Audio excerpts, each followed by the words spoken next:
I'd love just to start with the conversation and talk a little bit about, Daymond, your advice to people who have a big dream and they're not too sure how to put it all together, but what would your advice be to people starting out? How do you make that dream become real and make something real in this world of entrepreneurism? Number one is, why are you doing it? The first person you have to sell your business to or your concept to is yourself. When I've ever gotten into anything for just the purpose of money, I either failed at it, when I finally received the money, I spent it so quickly because I was so happy that I finally made it to some point, or I made a lot of mistakes. And other people we know have, when they went after things just for money, they probably end up in the wrong place. Don't quit your day job or your schooling. Basically put in 1 hour a week, 4 hours a week, 9 hours a week, and look at that over 6 months, a year, 2 years, it compounds. The business starts to call you, or the business starts to say, there is no business here. We're excited about today because, and you mentioned this earlier, I heard you say it and I believe it, that out here we could have the next Daymond John, we could have the next Rich Fairbank who founded Capital One, we could have the next Bill Gates. Yeah. And this investment in our youth right now, I think it can change the country, it can change all kinds of things for good. Tell us a little bit, maybe a story you're most proud of. One of the top reasons why people, small businesses or startups fail is actually overfunding.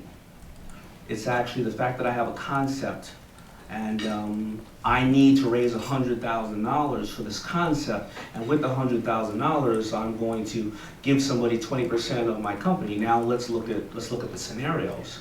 You do well and you get up to $500,000 and then you have to raise another $300,000. I'm not giving up my 20% that I just gave you. So now you're gonna have to give up another 20.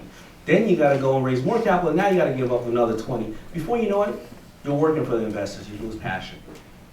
When you get to $200,000, $300,000, you need $100,000, how much I'm gonna get from the company? 5%. You can play a little bit with that, right? So first of all, think outside the box like that when I'm talking about just, financing yourself. Or, I'll give you another example. When I got to about $50,000 in sales, I didn't have the money to finance the sales.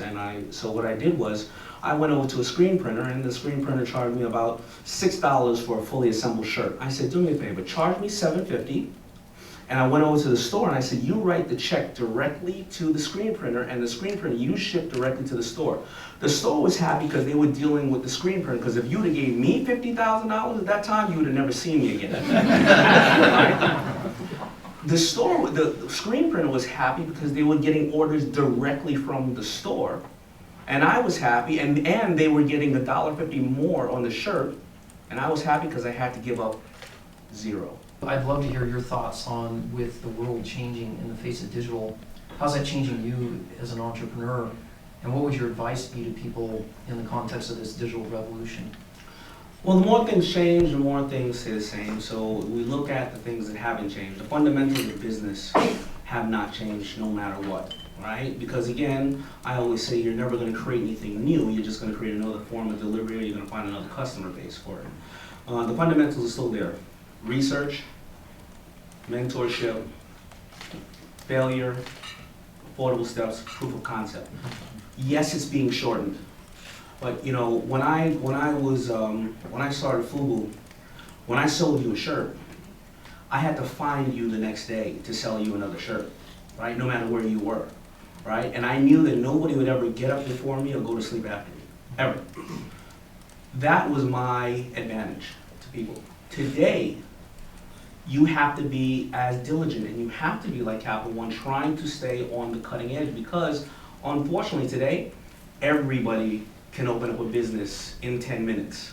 So the fundamentals have to be they're more important today now, because I only had 50, maybe 100 competitors in my realm of this new apparel that was coming around. Now you open up, I don't care what you open up, you have 2 million competitors. So those are the two things that I think that has to happen. Number one, you have to constantly stay on the cutting edge, and that's what I'm doing every day. I'm surrounding myself with younger, smarter people. The millennials are doing business way different than anybody has ever done before. Look at some of the largest companies in the world. They don't have inventory. Facebook doesn't have inventory. Uber doesn't have inventory, right? So there's a whole nother way of thinking. And they're converting business as well today in a split second. I tell everybody the story of a kid that I met who he wanted me to help him become a music artist, and I said, I can't help you. I was in a hotel lobby. We go out to the parking lot. He pulls around his car. It's more expensive than mine. Right? I said, oh wow, you look like you're doing quite well as a music artist. He said, no, I'm a fine artist. I make t-shirts. I have 100,000 people that follow me on Instagram, and every single Monday I put up me painting a shirt on Instagram, and I tell 100,000 people, if you want to buy the shirt, you can only buy it for the next 24 hours. It's $50. Whether you want to buy one or 50, it's totally up to you. You'll never see it again. Everybody who likes a shirt prepays for the shirt. I take their money and the shirt over to the screen print on Tuesday. I copy the screen, and on Wednesday, Thursday, Friday, I mail it all out. Wow. $1.6 million this year. It's still the fundamentals of business. Number one, you know what he's doing? He's doing Publishers Clearinghouse, Columbia Records. He's converting half of 1% of his consumers every single week, right? It's still the fundamentals of business. It's just done another way. So we have a lot of young entrepreneurs in the room that we've worked with, some high school age, some college age, some grad school age. What is one piece of advice or motivation that you can give them when they're about ready to throw in the towel? Because the entrepreneurial journey is not easy, but what can they keep in the back of their head to keep them going on those tough days? Mentors.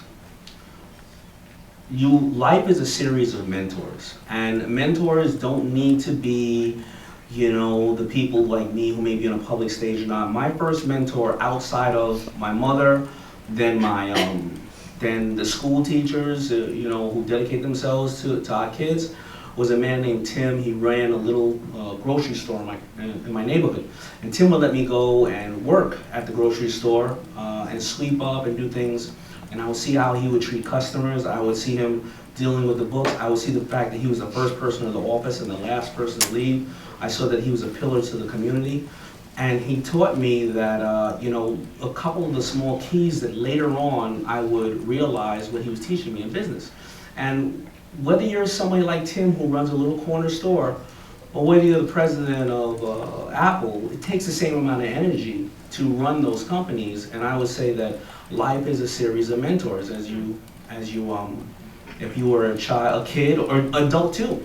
Even 5 years ago, I sought out one of my mentors, whose name is Jay Abraham. He's a well-known marketing guru. And I called him and I said, I would love for you to mentor me, or what can I do in return? So it is absolutely, I believe mentorship is the most important thing. Let's give Daymond and Brian a big round of applause.